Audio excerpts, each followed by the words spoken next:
You ask Tiger to solve. This deals with linear equations with one unknown. The final result is x equals -2/5. Let's solve it step by step. Simplify the expression. Expand the parentheses. Multiply the coefficients. Simplify the arithmetic. Expand the parentheses.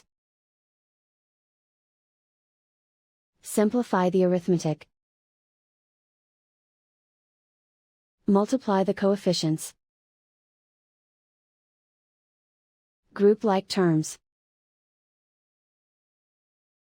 Simplify the arithmetic. Group all constants on the right side of the equation. Subtract 4 from both sides. Simplify the arithmetic.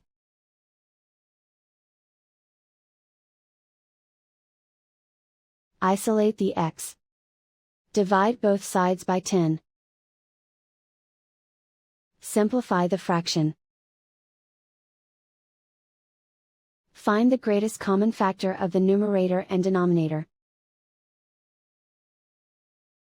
Factor out and cancel the greatest common factor. And so the final result is x equals -2/5.